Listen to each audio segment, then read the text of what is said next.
Christophe Bourdageau est à mes côtés à présent, le fondateur d'Isobourse. Bonjour Christophe. Bonjour Grégoire. On parle avec vous des marchés avec les maths, le modèle mathématique que vous avez développé à travers Isobourse, parce que c'est bien l'idée. On va expliquer rapidement ce qu'est Isobourse aujourd'hui, Christophe. Oui, c'est un modèle mathématique qui s'affranchit justement de nos émotions, de la psychologie des intervenants et qui essaye d'avoir un regard le plus analytique, le plus froid possible, j'ai envie de dire, sur les marchés. C'est ça Grégoire, oui. Un modèle mathématique. Alors Isobourse, une société spécialisée dans l'aide à la décision boursière.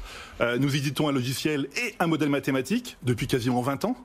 Ce modèle mathématique, il fait quoi? Il analyse, il synthétise plusieurs centaines de règles mathématiques, statistiques, et il va délivrer effectivement un message sur la direction que vont prendre les marchés. Bon, pourquoi est-ce que vous êtes là, Christophe? Parce que la semaine dernière, il y a quelques jours à peine, vous écrivez, je vous lis, je vous cite, après le puissant rebond court terme qui semble avoir chassé le pessimisme aussi vite qu'il était arrivé. Donc là, vous parlez de la séquence fin d'année, fin du monde, et puis rebond des marchés sur le premier trimestre, un rebond incroyable évidemment. Vous dites, aujourd'hui, les marchés actions sont à nouveau proches d'un relais haussier à moyen terme.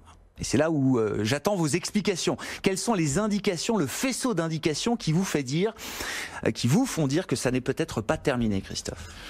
Oui, eh bien effectivement, on a connu un puissant rebond, et là tout le monde se pose la question, est-ce que ce rebond court terme va se propager sur les unités plus longues que sont le moyen et le long terme?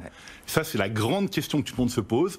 Eh bien moi, aujourd'hui, effectivement, je ne suis pas devin sur les marchés, mais notre modèle, qu'est-ce qu'il nous dit? Eh bien, il nous dit qu'après une phase qui a été une phase plutôt baissière, qui aura débuté à peu près au printemps 2018, eh bien, sur cette unité moyen terme, je le rappelle, plus de 3 mois, donc une tendance que nous voyons à plus de 3 mois, le court terme, moins de 3 mois, et le long terme, 6 mois et plus. Après une tendance qui avait baissière, qui avait débuté au printemps 2018, eh bien là nous sommes proches, je dis bien très proches, d'inverser cette tendance. Alors c'est pas encore fait, mais c'est proche sur le CAC 40, sur les marchés européens dans leur ensemble. Le CAC est sur le niveau de mai 2018, voilà, du printemps 2018. Il a un petit peu en dessous. Oui, je chipote un peu, d'accord. Un petit peu au-dessous, mais on n'en est pas très loin. Et là, effectivement, on a un signal qui est pas fait, qui est en train de se manifester, qui s'approche. Et puis il y a autre chose qui est intéressant, c'est qu'effectivement, on a eu un scénario très très noir fin 2018. Notre indicateur, long terme cette fois-ci, donc long terme, plus de 6 mois, a terminé le 4e trimestre 2018 sur un signal baissier.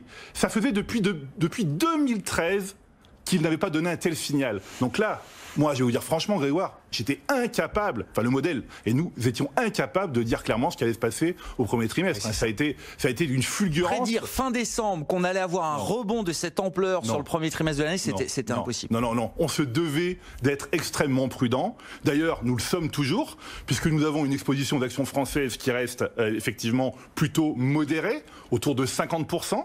Certes, les signaux sont là, et on verra que sur certaines actions, notamment, des cubes comme AXA, Alstom. Qu'est-ce que vous appelez des cubes? Des grosses valeurs, des poids lourds, c'est ça, d'accord, des cubes. Ok, des cubes. C'est ça. Des grosses valeurs, effectivement. AXA, Alstom. Et puis, des valeurs un peu plus moyennes, voire petites, des valeurs qui n'ont pas donné de signaux haussiers depuis une éternité, façon de parler pour les marchés financiers, 3 ans pour Technicolor. Technicolor, là, des valeurs qui étaient dead money, comme on dit, qui étaient laissées à l'abandon et qui n'intéressaient plus personne. Clairement. Et puis en plus, à Technicolor, Technicolor, le groupe a publié des résultats à la début de l'année décevants. Cette fois-ci, ils ont dit non, stop, on ne donnera plus de prévisions. Et là, notre modèle est en train de s'inverser sur cette valeur, alors que ça fait depuis janvier 2016 que ça ne s'est pas croisé. Et ça, si on multiplie ces exemples-là, vous dites, là, on a un faisceau d'indications. Alors, c'est pas fait. Je retiens, vous dites, c'est pas fait. On pourra revenir peut-être sur cet aspect-là, mais il y a quand même un faisceau d'indications assez nouveau, d'une certaine manière. Ce sont des signaux de retournement qu'on voit pas toutes les 2 semaines, tous les mois, qui est en train de se mettre en place, qui est en train de converger quand même. Exactement. Et une autre valeur, Lectra. Le spécialiste de la découpe. Voilà, là on est sur une CAPI à 700 millions, spécialiste de la découpe de matériaux souples, aussi bien pour l'industrie textile que l'industrie automobile. Et là, clairement, depuis 2017 à l'écart, et là, un signal positif qui est en train de se manifester.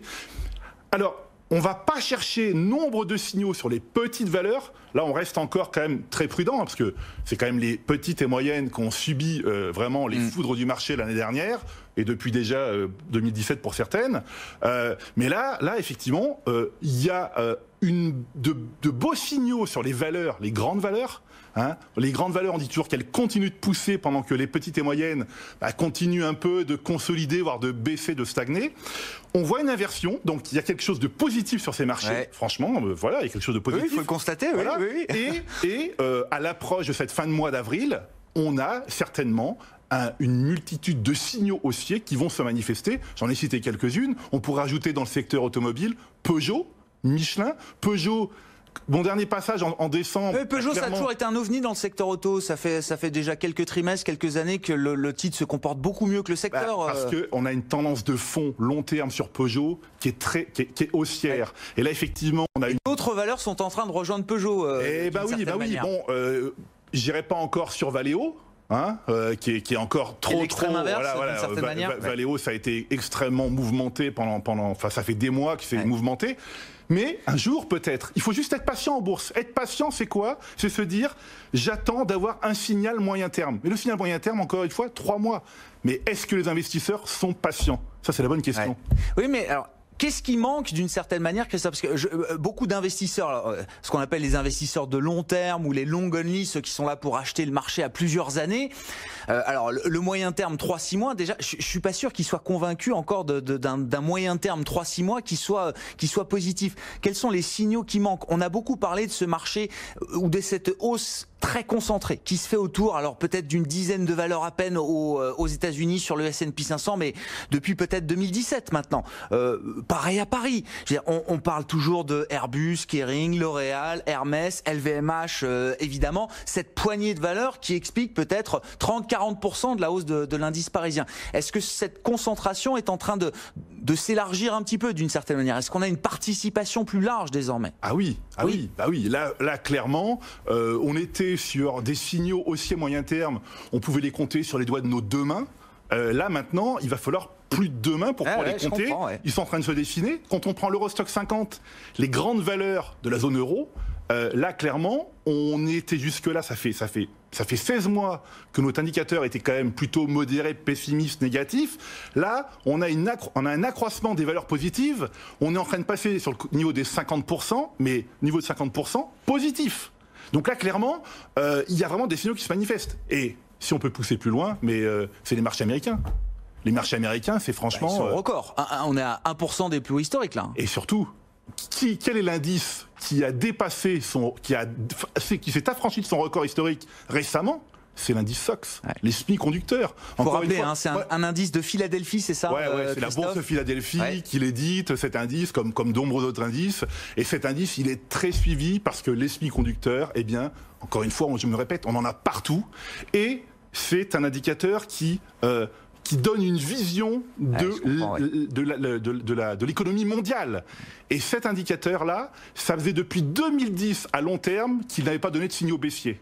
Et là, clairement, il est en train de redonner à nouveau un signal positif. Aussi, c'est ça, oui. Signal positif. Oui, bien sûr. Là, en 2010-2018, une grande tendance long terme, notre modèle jamais n'a indiqué de signaux baissiers. Fin 2018, là, il dit, ça devient chaud, attention. Et là, on est en train à nouveau d'aborder un nouveau signal positif. Et là, clairement, les semi-conducteurs, oui, c'est quelque chose qu'il faut regarder de près, regarder l'ensemble des valeurs du secteur. Enfin, voilà, clairement, c'est aussi un signal qui nous pousse à aller vers quelque chose de positif. Bon, quoi. Ça consolide un petit peu aujourd'hui. Enfin, je vois ST Micro, au moment où on se parle, c'est la plus forte baisse du CAC, mais ça consolide un petit peu et ça vient après, effectivement, un moment qui a été beaucoup plus positif pour ce secteur-là. Exactement, mais ce qui se passe aujourd'hui, finalement, l'autre question, est-ce qu'on peut ajouter dans l'accumulation de ces faisceaux d'indicateurs de plus en plus positifs, est-ce qu'on peut ajouter le compartiment des matières premières? On parle beaucoup du pétrole, là, depuis hier, notamment avec un pétrole à près de $75 pour le baril de Brent, des valeurs matières premières également, à ressources de base pétrolières qui semblent de plus en plus entourées. Oui. Ça fait partie des faisceaux d'indications positives. Exactement. Les majors, Exxon, Chevron, et parmi même les plus petites, Kinder Morgan, qui est, selon des analystes américains, comme étant amené à rejoindre ExxonMobil. C'est la future major, c'est ça. Franchement, nous, c'est une valeur qu'on a en portefeuille parce qu'elle est positive depuis déjà quelques mois, et on la garde bien précieusement. Ah ouais. Hier, elle a fait un joli parcours, mais en tout cas, c'est pas hier qui m'intéresse, c'est la tendance qu'elle prend, cette tendance moyen terme et long terme. Donc quand je vous demandais qu'est-ce qui manque en fait pour convaincre encore une partie du marché, parce que encore une fois, c'est un marché qui se fait sans volume, c'est un marché qui se fait sans flux, il y a beaucoup de prudence quand même de la part d'une certaine catégorie d'investisseurs dans ce marché. Qu'est-ce qui manque? C'est juste un peu de patience en fait, c'est ce que vous disiez Christophe. Il faut de la patience, et puis il faut surtout pas se méprendre. On peut avoir des signaux positifs sur certaines valeurs, ces signaux peuvent s'inverser le mois qui suit, mais sur d'autres valeurs de la composition d'un portefeuille, puisqu'il faut être diversifié, avoir des valeurs qui vont prendre un peu de temps avant d'amener de la performance. Mais il ne faut pas se dire, je la prends, je la mets, je la jette. Non, il faut dire, j'ai un signal de retournement moyen terme, on est sur des secteurs qui sont intéressants. Tiens, par exemple, autre fait intéressant, sur les marchés américains, on prend les indices sectoriels, ceux que mesure S&P, Standard & Poor's. Eh bien, en fait, on constate que la semaine dernière, les secteurs comme la santé, les utilities, l'immobilier, ont souffert. Les secteurs très défensifs, ouais, les secteurs défensifs ont souffert. Et ça, quelque part, ça veut dire que on a vu il y a une semaine ou 2 semaines, 3 semaines même maintenant, les banques qui réaccéléraient aussi. Ouais. Donc quelque part, ça va aussi avec la potentiellement peut-être reprise des taux et voilà. longs américains. Je voulais qu'on conclue là-dessus, Christophe, parce que ce qu'on est en train de décrire finalement, c'est un peu ce phénomène ou cette ère de reflation dont on a beaucoup parlé ces dernières années. Alors souvent, ça a été des séquences parfois assez courtes, enfin plus ou moins longues, on va dire. Est-ce qu'on entre à nouveau dans une séquence dite sur le thème de la reflation et qu'est-ce que ça nous dit du point de vue des taux d'intérêt? Que nous disent les taux d'intérêt dans ce contexte-là? Clairement, on a depuis l'automne 2018 des taux longs américains, hein, le 50, 10 ans, le 30 ans, qui étaient en fait baissiers. Hein, ils ont été baissiers en même temps que les marchés américains ont été baissiers.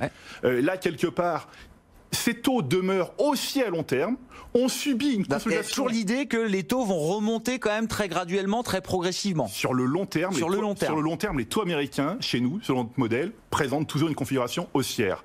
À moyen terme, ils ont été effectivement mis dans une forme de consolidation là depuis l'automne, mais sur le court terme, on voit bien que les taux sont en train d'amorcer en fait un retournement. Et quelque part, eh bien, du coup, ça va donner un peu d'air aux banques qui vont apprécier. Et du coup, les secteurs un peu plus défensifs, hein, les utilities, l'immobilier, tout ça, toutes ces sociétés qui sont plus ou moins endettées, elles, voilà. Marché à la croisée des chemins, comme on dit régulièrement, sauf que là, pour le coup, ça s'applique, l'expression est plutôt appropriée. C'est ça. Nous sommes à la croisée des chemins sur les marchés. Voilà. Merci beaucoup, Christophe. Merci d'être venu nous voir pour nous parler de votre modèle Isobourse. Christophe Bourdageau, le fondateur d'Isobourse, qui était avec nous cet après-midi en plateau dans Intégral Bourse sur BFM Business. BFM Business, Intégral Bourse, jusqu'à 18h, la bourse en temps réel. On reste connecté au